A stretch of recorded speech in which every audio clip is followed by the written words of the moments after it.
Jean 6, versets 66 à 71, il est écrit: dès ce moment, plusieurs de ses disciples se retirèrent et ils n'allèrent plus avec lui. Jésus donc dit aux 12, et vous, ne voulez-vous pas aussi vous en aller? Simon Pierre lui répondit: Seigneur, à qui irions-nous? Tu as les paroles de la vie éternelle, et nous avons cru et nous avons connu que tu es le Christ, le Saint de Dieu. Jésus leur répondit: n'est-ce pas moi qui vous ai choisi, vous les 12, et l'un de vous est un démon? Il parlait de Judas Iscariote, fils de Simon, car c'était lui qui devait le livrer, lui l'un des 12. Amen. Voilà donc le texte dans lequel nous tirons notre message de ce matin. C'est Jean 6, 66 à 71. Vous voyez, le mot disciple, il est dit ici, dans le verset 66, dès ce moment, plusieurs de ses disciples se retirèrent et n'allèrent plus avec lui. Vous voyez, le mot disciple veut dire élève, veut dire apprenant, étudiant, quelqu'un qui s'attache à l'enseignement d'un autre, quelqu'un qui apprend d'un autre, quelqu'un qui aime les enseignements d'un autre, qui y croit et qui s'y attache. Mais parfois, et à plusieurs reprises dans la Bible, nous voyons le mot disciple qui est simplement, n'est-ce pas, qui indique simplement tous ces hommes, toutes ces foules qui suivaient le Seigneur Jésus-Christ pour telle ou telle raison, et en réalité qui n'étaient pas ses élèves, qui n'étaient pas attachés à lui et qui ne croyaient pas en lui. Vous voyez, c'est ce que nous voyons ici dans notre texte. Lorsqu'il dit, dès ce moment, plusieurs de ses disciples. Et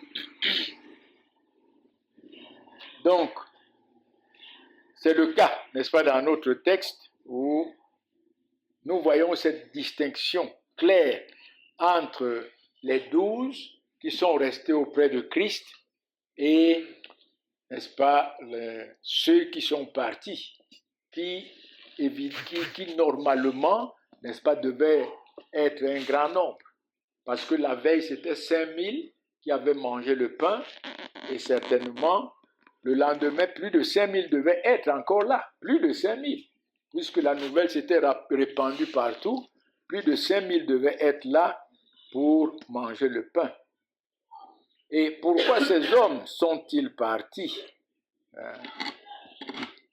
Ces hommes sont partis tout simplement parce que, n'est-ce pas, ils avaient besoin de manger le pain, ils avaient besoin de voir les miracles, eux-mêmes le disent déjà. Dans le verset 26, voici ce que le Seigneur Jésus-Christ leur dit. Le Seigneur Jésus-Christ leur dit: en vérité, je vous le dis, vous me cherchez non parce que vous avez vu des miracles, mais parce que vous avez mangé des pains et que vous avez été rassasiés. Voilà la raison pour laquelle la plupart de ces hommes sont venus. Et une autre raison, le verset 28, voilà ce qu'ils disent. Alors, après que le Seigneur Jésus-Christ leur dit: travaillez non pour la nourriture qui périt, mais pour celle qui subsiste et pour la vie éternelle, et que le Fils de l'homme vous donnera. C'est lui que le Père c'est lui que le Père, que Dieu lui-même a marqué de son sceau.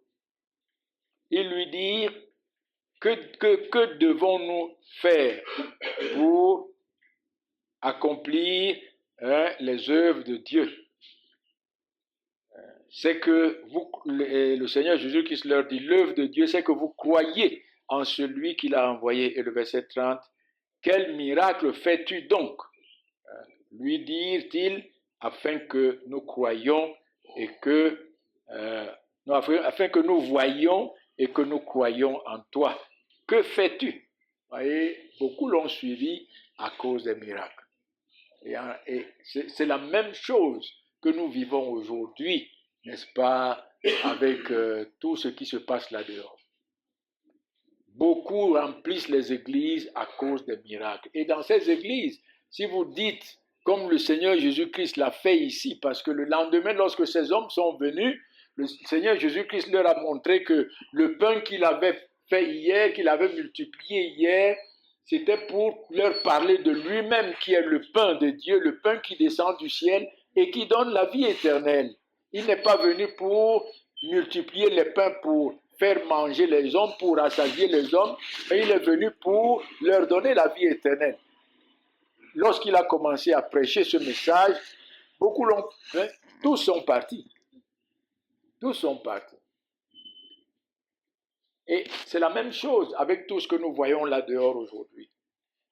Pourquoi les hommes remplissent-ils les églises?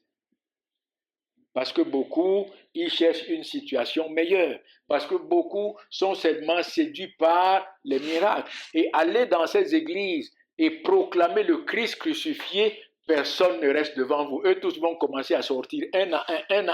Avant les 30 ou 45 minutes que vous terminiez votre message, vous serez seul à prêcher, à écouter votre message. Oui. Les temps n'ont pas changé en fait. C'est vraiment ce qui se passait, qui se passe encore aujourd'hui et qui se passera. Dans les versets 27 à 36, nous avons déjà commencé à lire. De quoi Christ leur parlait-il? Christ leur parlait de lui-même qui est le pain de vie. Il dit travaillez non pour la nourriture qui périt, mais pour celle qui subsiste pour la vie éternelle et que le Fils de l'homme vous donnera. Car c'est lui que le Père, que Dieu a marqué de son sceau. Voyez. C'est lui que Dieu a marqué de son sceau pour donner la vie éternelle à son peuple élu. Il dit, cherchez-moi, non pas pour la nourriture, mais cherchez-moi parce que vous êtes pécheurs et votre besoin, c'est le salut de vos âmes. Travaillez pour la nourriture qui subsiste, pour la vie éternelle, le salut de l'âme, et non pas pour la nourriture qui périt. À quoi peut-il servir à un homme? Nous allons encore le voir. De gagner le monde entier, de gagner toutes les richesses du monde, d'être heureux dans un certain sens, comme on dit, de se réjouir de tous les plaisirs et s'il n'a rien pour payer le prix du rachat de son âme. À quoi cela peut-il servir? Oui. Et le Seigneur Jésus-Christ leur dit encore, à partir du verset 32, il dit, Jésus leur dit, en vérité, je vous le dis, Moïse ne vous a pas donné le pain du ciel, mais mon Père vous donne le vrai pain du ciel, car le pain de Dieu, c'est celui qui descend du ciel et qui donne la vie au monde. Au monde. Et il lui dit, verset 34, Seigneur, donne-nous toujours ce pain. Et il dit, je suis le pain de vie, celui qui vient à moi n'aura jamais faim et celui qui croit à moi n'aura jamais soif. Mais vous regardez malheureusement verset 36, mais je vous l'ai dit, vous m'avez vu et vous ne croyez point. Seigneur, donne-nous toujours ce pain. Oui, ils sont prêts, n'est-ce pas?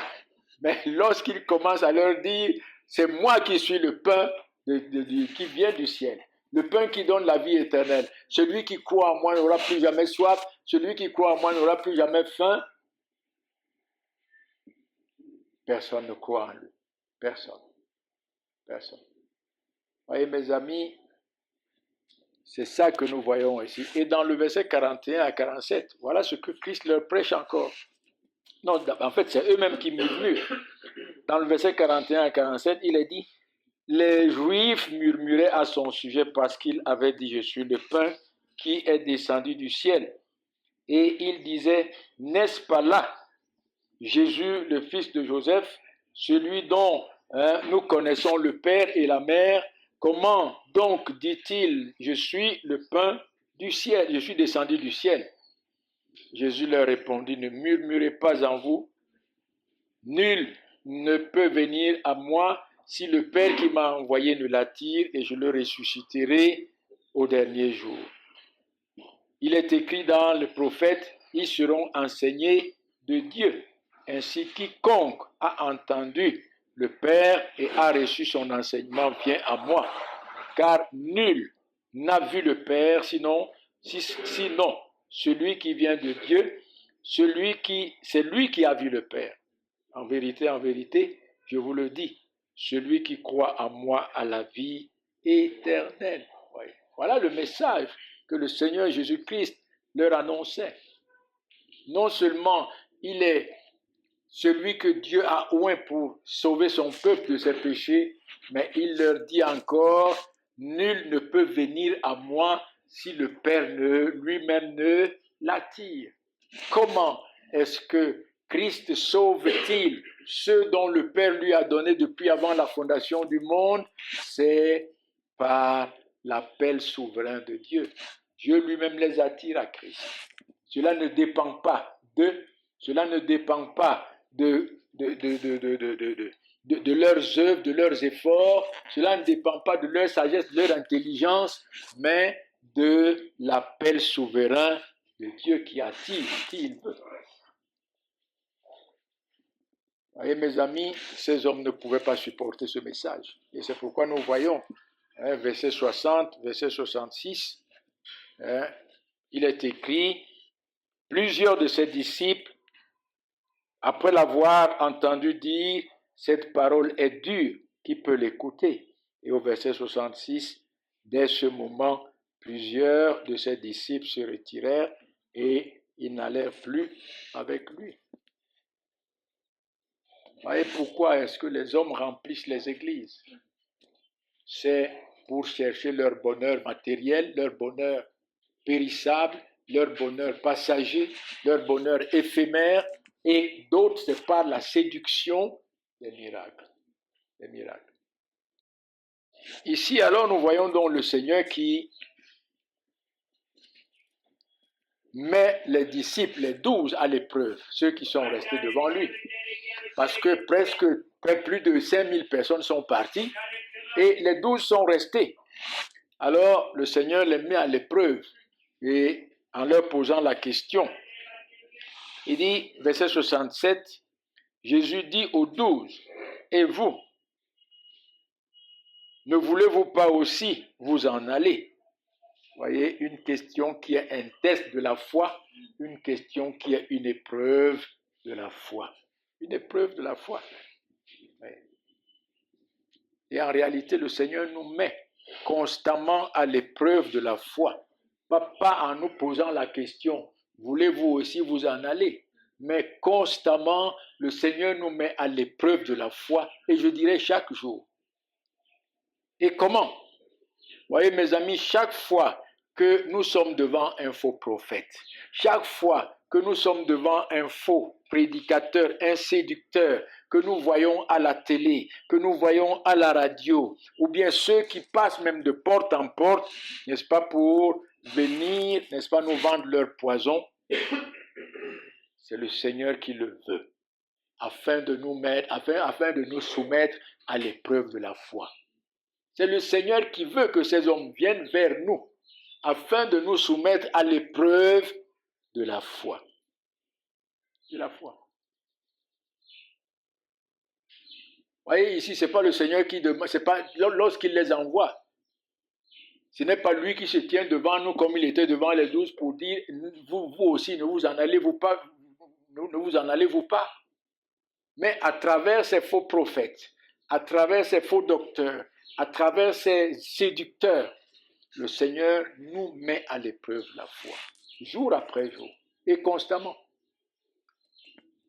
Sachez-le, rien n'arrive que le Seigneur n'a permis.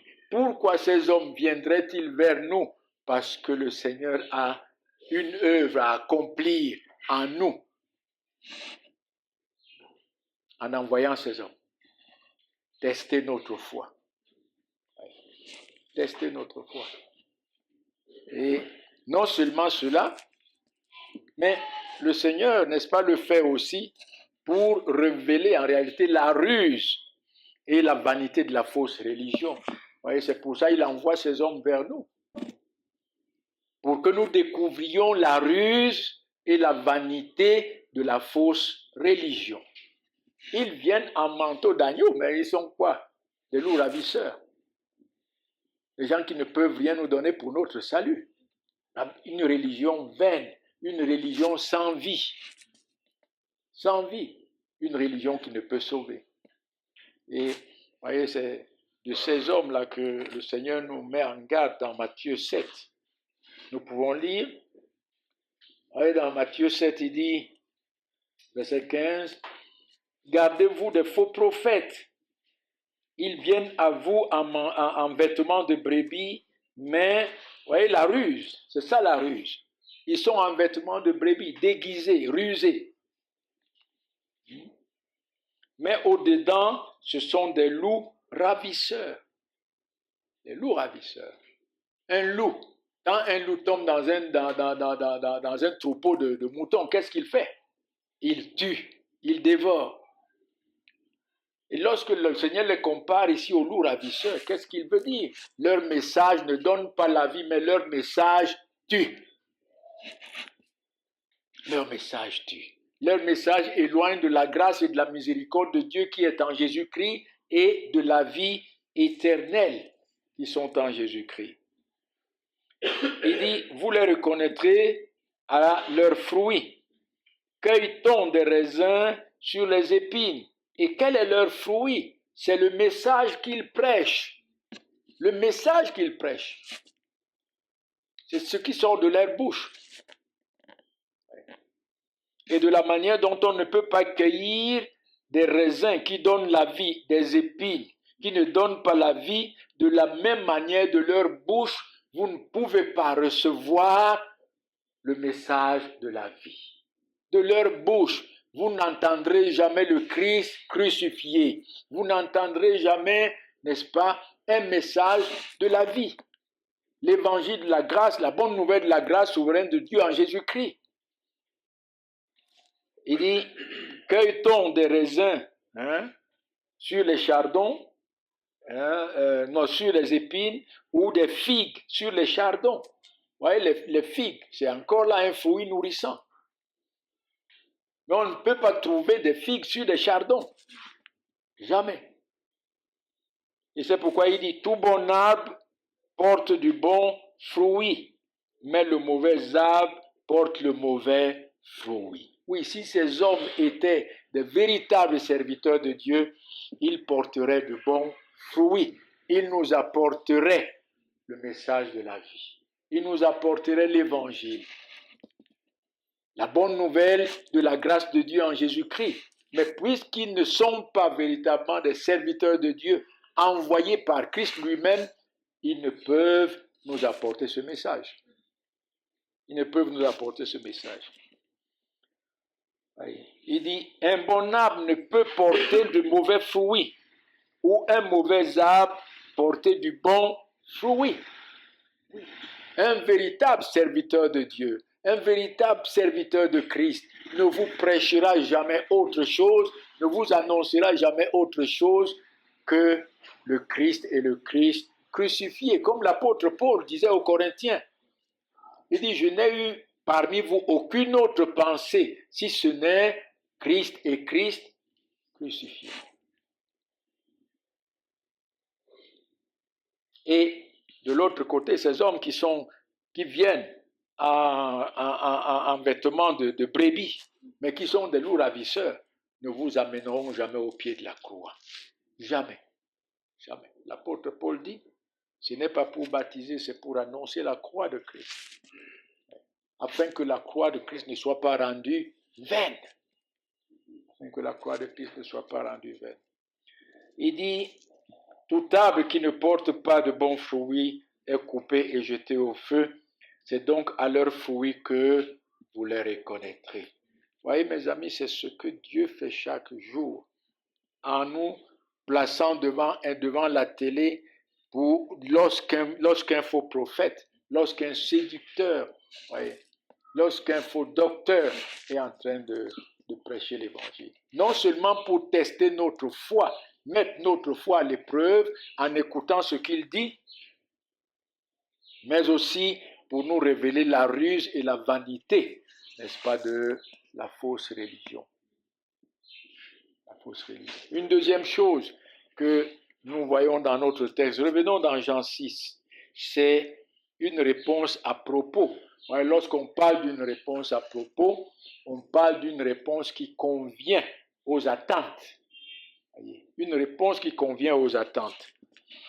Et lorsque le Seigneur dit, et vous, ne voulez-vous pas aussi vous en aller? Verset 68, 69, il est écrit, Simon-Pierre lui répondit, Seigneur, à qui irions-nous? Tu as les paroles de la vie éternelle, et nous avons cru et nous avons connu que tu es le Christ, le Saint de Dieu. Amen. Une réponse à propos. Il dit, à qui irions-nous?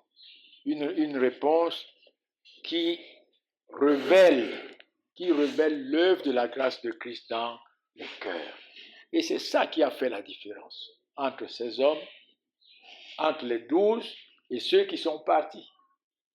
C'est ça qui fait la différence. Christ leur a annoncé sa parole. Il leur a annoncé sa parole du commencement jusqu'à la fin du chapitre, les ramenant à lui comme étant le pain de la vie, comme étant la vie. C'est lui qui est la vie, c'est lui qui donne la vie. Mais la différence a été faite par l'œuvre, la grâce de Dieu dans le cœur de ces hommes, dans le cœur des disciples. Ils ont compris les paroles de Christ d'une autre manière. Et dans le cœur des autres, ils ont compris encore les paroles de Christ d'une autre manière. Et c'est ce que 2 Corinthiens nous enseigne, n'est-ce pas? L'apôtre Paul dit dans 2 Corinthiens chapitre 2, il dit, à partir du verset 14, il dit, grâce soit rendue à Dieu qui nous fait toujours triompher en Christ et qui répand par nous en tout lieu l'odeur de sa connaissance. Nous sommes en effet pour Dieu le parfum de Christ, parmi ceux qui sont sauvés et parmi ceux qui périssent. Aux uns, une odeur de mort donnant la mort, et aux autres, une odeur de vie donnant la vie. Et il dit, et qui est suffisant pour ces choses? Non, nous ne sommes pas suffisants pour ces choses. Mais qui est suffisant pour ces choses? Le Saint-Esprit. Le Saint-Esprit qui applique la parole dans les cœurs et qui donne aux autres, n'est-ce pas, de s'attacher à cette parole qui est la parole de vie, qui est la parole de vie. Et c'est ce que nous voyons ici dans notre texte.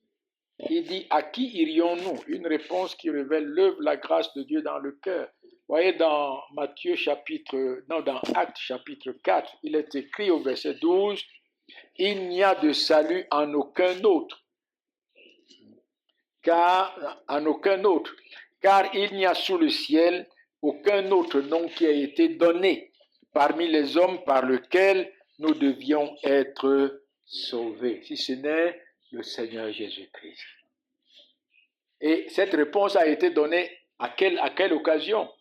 Au moment où le Sanhédrin ordonne aux apôtres de ne plus prêcher, de ne plus proclamer le nom de Jésus-Christ. Oui. Le nom de Jésus-Christ. Et, voyez mes amis, à qui irions-nous? Oui, les autres sont rentrés. beaucoup sont rentrés dans la loi, parce que la plupart étaient des Juifs.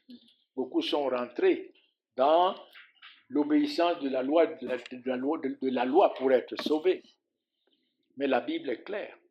La loi n'a pas été donnée pour sauver quiconque.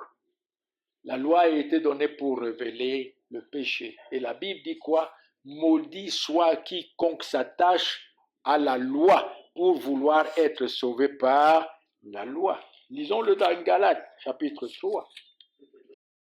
Galates, chapitre 3, à partir du verset 10. Il est écrit, car tous ceux qui s'attachent aux œuvres de la loi sont sous la malédiction, car il est écrit, maudit quiconque n'observe pas tout ce qui est écrit dans le livre de la loi et ne le met pas en pratique, et que nul ne soit justifié devant Dieu par la loi. Cela est évident puisqu'il est dit, le juste vivra par la foi.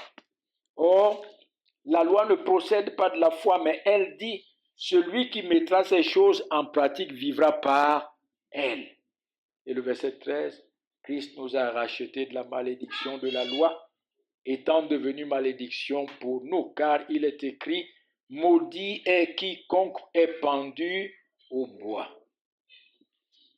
C'est ça. Voyez ces hommes, la grâce de Dieu a fait la différence. Ils ont compris les paroles de Christ et ils ont compris que c'est en lui qu'est le salut. C'est lui que Dieu a oint pour venir mettre la loi de Dieu en pratique pour satisfaire à l'obéissance de la loi, satisfaire à la justice de Dieu pour le salut de leur âme. Et c'est pourquoi il dit, tu as les paroles de la vie éternelle. À qui irions-nous? À qui irions-nous? La loi ne sauve pas. À qui irions-nous? Les miracles, c'est la séduction de Satan. Les miracles ne sauvent pas. Absolument.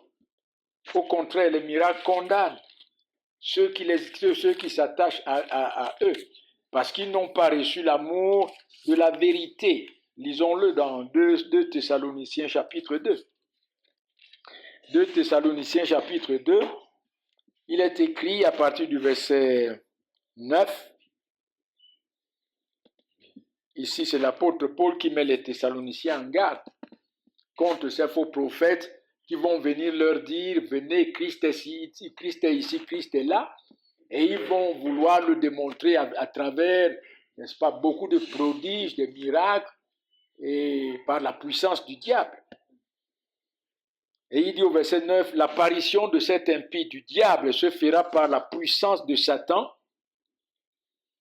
avec toutes sortes de miracles, de signes et de prodiges mensongers, et avec toutes les séductions de l'iniquité pour ceux qui périssent parce qu'ils n'ont pas reçu l'amour de la vérité pour être sauvés. Voici ces hommes.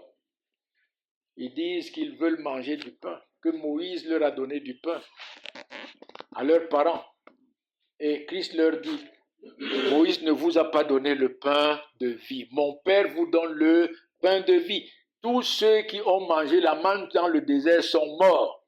Mais moi, je suis le pain qui vient du ciel, le pain qui donne la vie éternelle.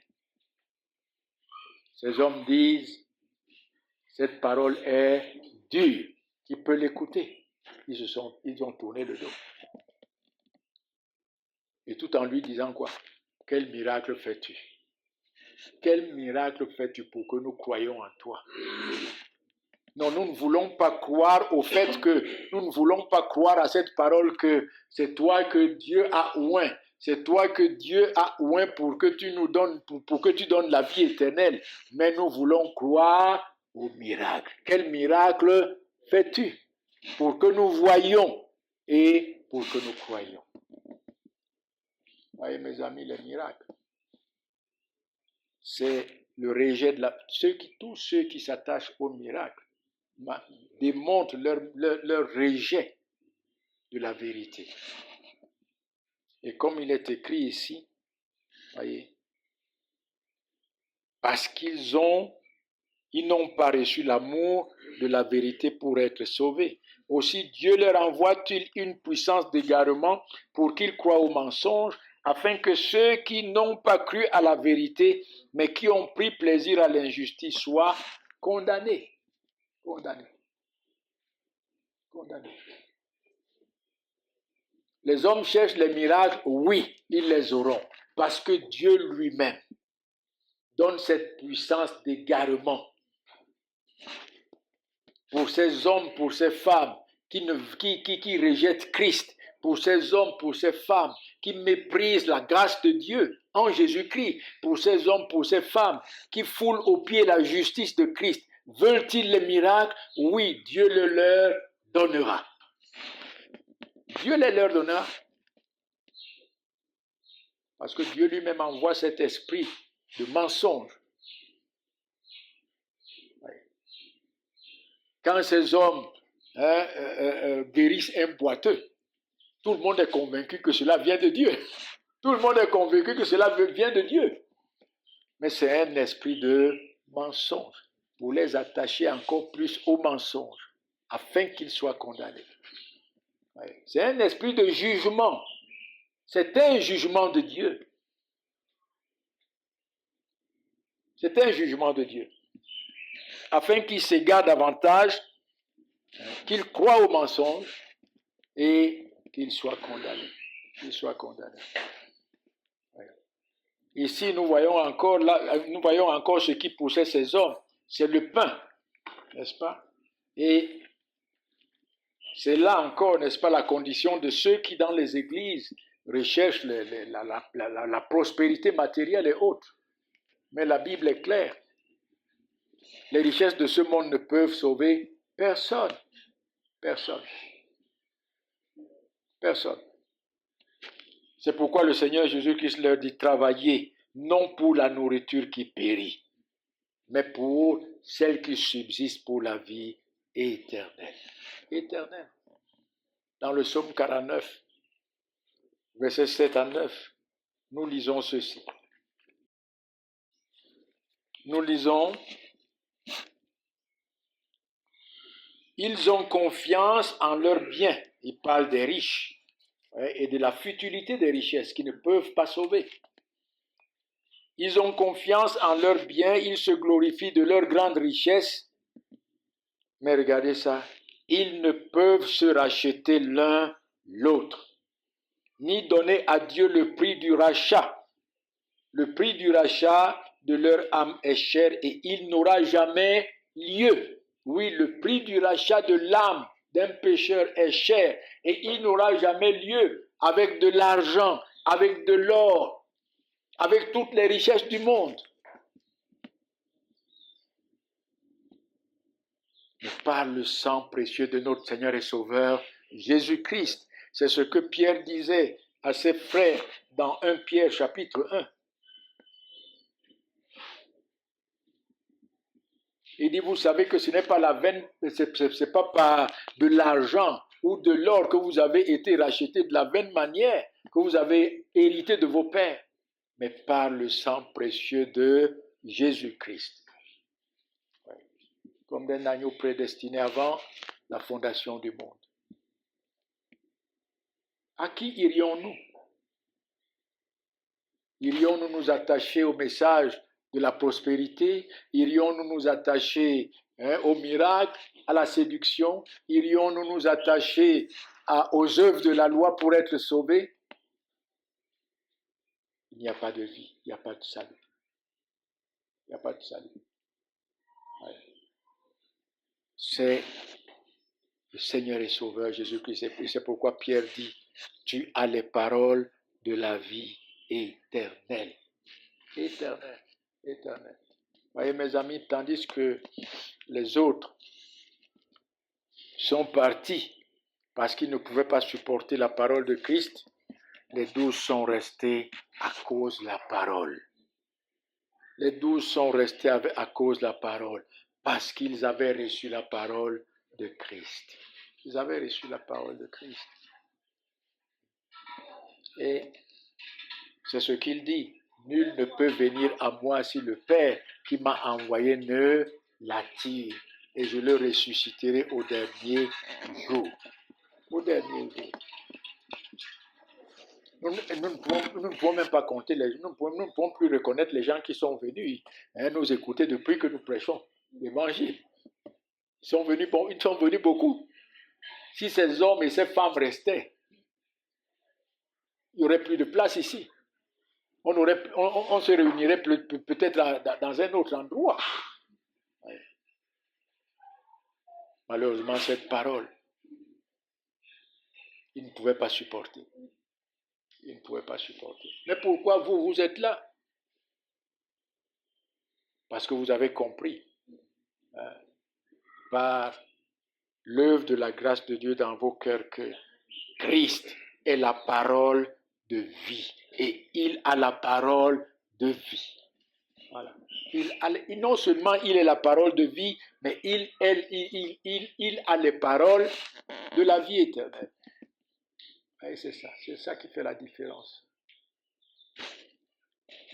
Et chers amis, c'est pour cela que le Seigneur leur disait, dans le verset 63, il dit, c'est l'esprit qui vivifie la chair et la chair ne sert à rien. Les paroles que je vous dis, que je vous ai dites, sont esprit et vie. Vous voyez, dans les 12, le Saint-Esprit avait appliqué cette parole, il leur a donné la vie, et dans les autres, Dieu les a laissés à eux-mêmes.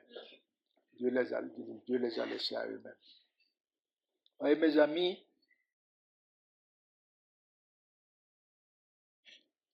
le Seigneur Jésus-Christ est le pain de vie.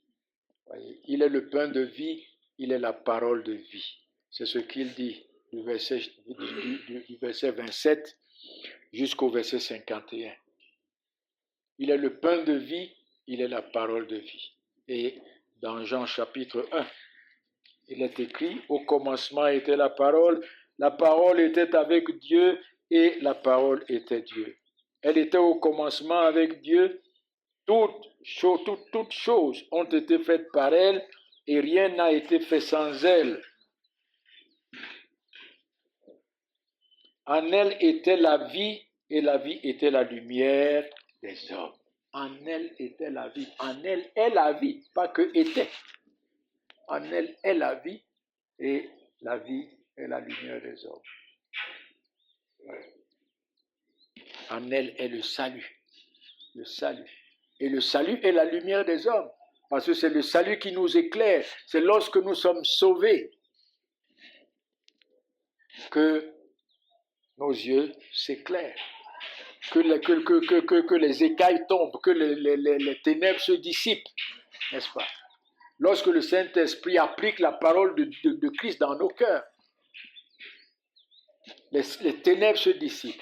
Nous voyons Christ tel qu'il est révélé dans les Écritures, dans toute son excellence, l'excellence de sa personne, l'excellence de son obéissance, l'excellence de son sacrifice, l'excellence de sa justice. Nous nous voyons nous-mêmes tels que nous sommes et nous pouvons simplement répondre, à qui irions-nous? Tu as les paroles de la vie éternelle. Nous restons à tes pieds. À tes pieds. Oui, c'est ça. Il a les paroles de la vie. Et c'est pour cela que l'apôtre Paul dit dans Romains chapitre 1 et versets 16 et 17, il dit, car je n'ai point honte de l'évangile. C'est la puissance de Dieu pour le salut de quiconque croit, du juif premièrement, puis du grec. C'est exactement la même chose que les 12 sont en train de dire. Nous n'avons pas honte de tes paroles, parce que c'est la puissance de Dieu pour le salut de nos âmes. C'est la puissance de Dieu pour le salut de ses élus. Ses élus parmi les Juifs, comme ses élus parmi les Grecs. Et pourquoi? l'évangile est-elle la puissance de Dieu? Parce qu'en l'évangile est révélée la justice de Dieu. Christ, c'est lui la justice de Dieu. Et son œuvre accomplie sur la croix, c'est lui qui a satisfait la justice de Dieu. Et c'est cette justice satisfaite qui a rendu Dieu propice pour donner la vie éternelle à ses élus. Il dit parce qu'en lui est révélée la justice de Dieu. Voyez, l'évangile nous révèle Christ. Christ, son obéissance parfaite et son sacrifice qui a payé le prix, qui a payé la dette du péché et qui satisfait pleinement et parfaitement à la justice de Dieu pour sauver tout ce que Dieu lui a donné depuis avant la fondation du monde. Depuis avant la fondation du monde. Et c'est pourquoi, n'est-ce pas, Pierre répond, tu as les paroles de la vie. Tu as les paroles de la vie. En dehors de Christ, il n'y a point de vie. Nous avons vu, il n'y a pas un autre nom qui a été donné, si ce n'est Christ. Et Paul dit, je n'ai point honte de l'évangile. Je n'ai point honte de l'évangile. Et l'évangile, c'est qui? C'est Christ lui-même. Parce que lorsque nous parlons de l'évangile, n'allez pas croire que l'évangile, c'est quelqu'un d'autre. Ici, dans Romains 1, il le dit. L'apôtre Paul le dit. Après avoir dit, Paul, serviteur de Jésus-Christ, appelé à être apôtre, mis à part pour annoncer l'évangile de Dieu. Évangile qui avait été promis auparavant de la part de Dieu par les prophètes dans les Saintes Écritures. Vous voyez, le Seigneur Jésus-Christ, il a été promis il a été promis dès l'Ancien Testament par Dieu, par le message des prophètes. Et cet évangile concerne qui? Sinon, il est qui? Il concerne son fils, né de la postérité de David selon la chair, son fils éternel. Au commencement était la parole était Dieu, et la parole était avec Dieu, et la parole était Dieu. Son fils éternel, mais qui est né, n'est-ce pas, qui a pris la forme humaine, selon la promesse que Dieu avait faite à David, de lui donner un successeur qui régnera éternellement sur son trône. Le Seigneur Jésus-Christ. Il dit déclaré fils de Dieu avec puissance selon l'esprit de sainteté par la résurrection d'entre les morts, Jésus-Christ notre Seigneur. Et à travers la résurrection des morts, le Seigneur Jésus-Christ a révélé encore au monde qu'il est Dieu. Et en tant que Dieu, la mort ne peut pas le retenir, la tombe ne peut pas le retenir. Mais ce qui est très important ici, c'est ça l'évangile. L'évangile concerne qui? Christ et son œuvre accomplie sur la croix par sa mort, son ensevelissement et sa résurrection. Dans 1 Corinthiens chapitre 15, c'est la même chose que l'apôtre Paul dit. Parce que l'évangile, nous parlons tous de l'évangile, mais en réalité, de quel évangile? Ce n'est pas parce que les hommes parlent de la grâce de Dieu là dehors. Ils parlent de la grâce de Dieu et ils disent encore non, c'est par ton libre arbitre. C'est par ta décision. Dans 1 Corinthiens 15, l'apôtre Paul dit, je vous rappelle, frères, l'évangile que je vous ai annoncé, que vous avez reçu, dans lequel vous avez persévéré et par lequel vous êtes sauvés. Si vous le retenez dans les termes où je vous l'ai annoncé, autrement vous auriez cru en vain. Je vous ai avant tout enseigné, comme je l'ai reçu, que Christ est mort pour nos péchés selon les Écritures, selon ce que Dieu avait annoncé d'avance par ses saints prophètes dans les Saintes Écritures. et qu'il a ressuscité qu'il a été enseveli comme un homme, parce qu'il était vrai homme de vrai homme, et qu'il est ressuscité le troisième jour selon les Écritures. Voilà. C'est la personne de Christ, sa personne sainte et son œuvre efficace et parfaite accomplie sur la croix pour le salut de son peuple. C'est ça l'évangile. Et une autre chose que nous voyons, n'est-ce pas, c'est dans la réponse des apôtres, non seulement tu as les paroles de la vie, mais il dit encore, Pierre dit encore, et nous avons cru et nous avons connu que tu es le Christ, le Saint de Dieu. Voyez mes amis, une réponse qui vient de la révélation de Christ au cœur des 12.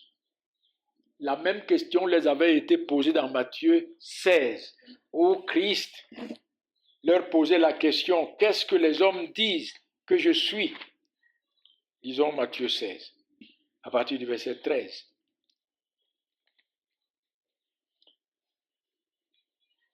Jésus étant arrivé dans le territoire de Césarée de Philippe, demanda à ses disciples, qui suis-je au dire des hommes? Moi, le Fils de l'homme. Ils répondirent, les uns disent que tu es Jean-Baptiste, les autres Élie et les autres Jérémie ou l'un des prophètes. Et il leur dit, verset 15, et vous, leur dit-il, qui dites-vous que je suis? Simon-Pierre répondit, tu es le Christ, le Fils du Dieu vivant.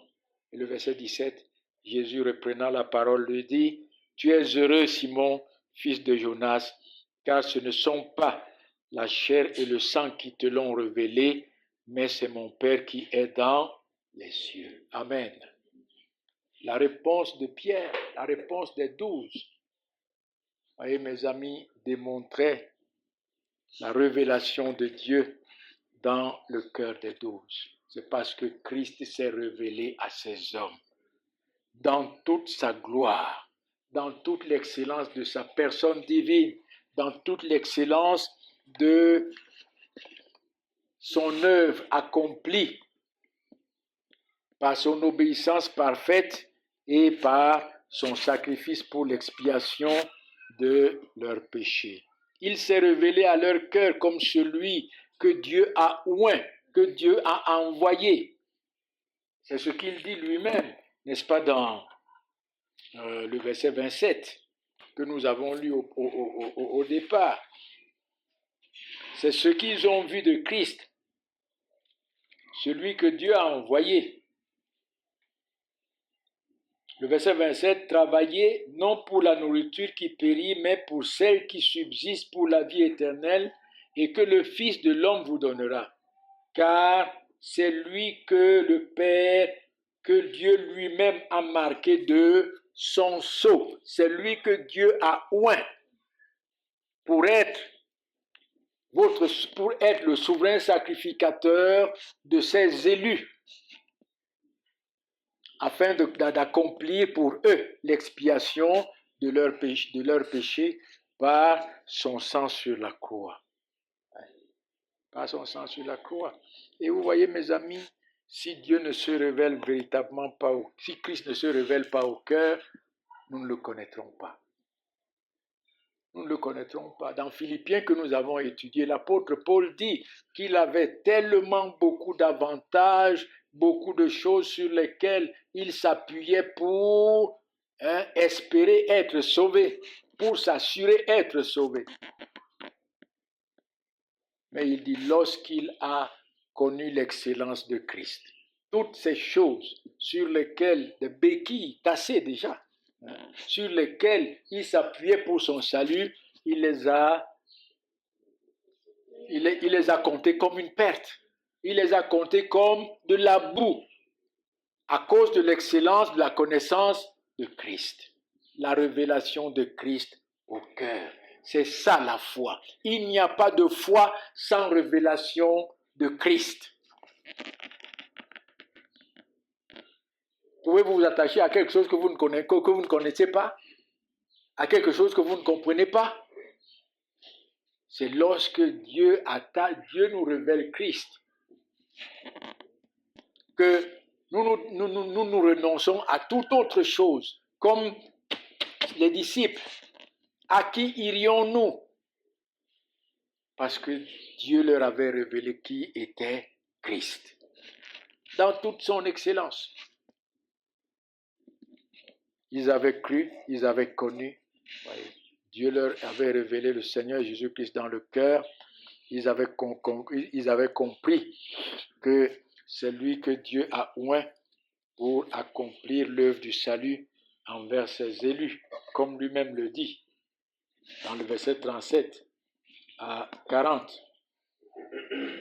D'abord, dans le verset 36, il dit, mais je vous l'ai dit, vous m'avez vu, vous ne croyez point.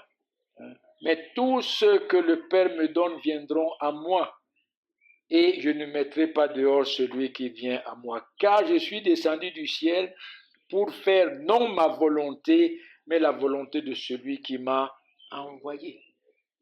Or, la volonté de celui qui m'a envoyé, c'est que je ne perde aucun de tous ceux qu'il m'a donnés, mais que je le ressuscite au dernier jour.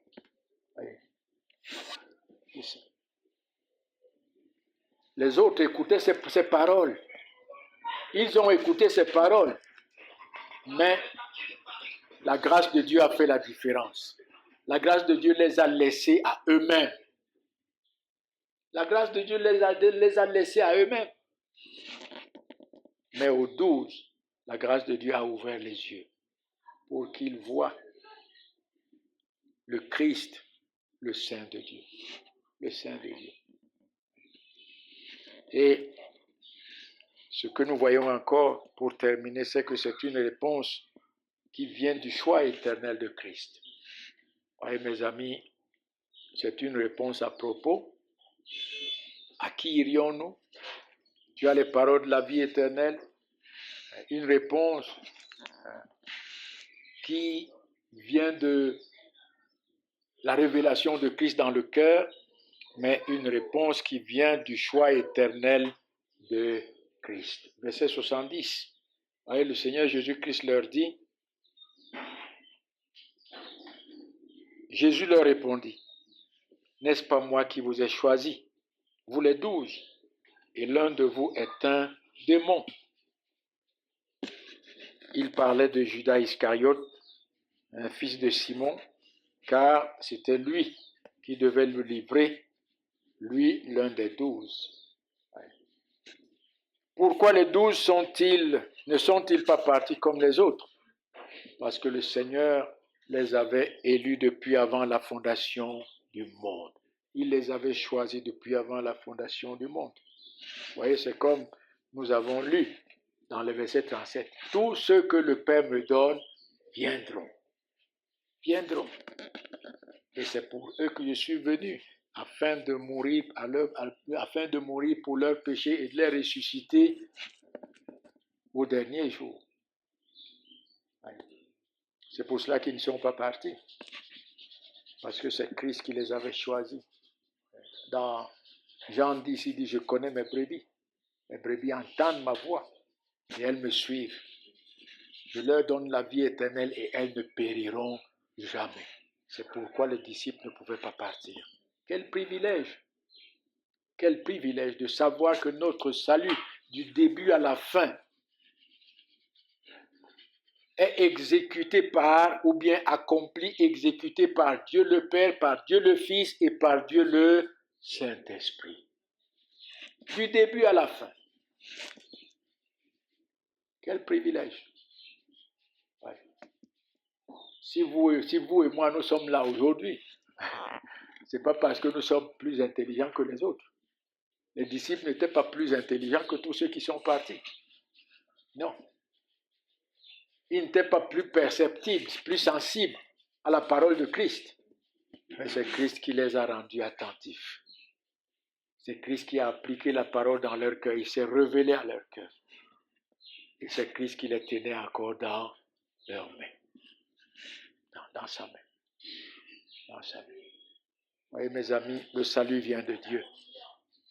Glorifions notre Dieu, adorons notre Dieu, aimons notre Dieu, vivons, recherchons jour après jour, en toutes choses, la gloire de Christ. Le levant en estime et en amour dans nos cœurs au-dessus de toute autre chose. Amen.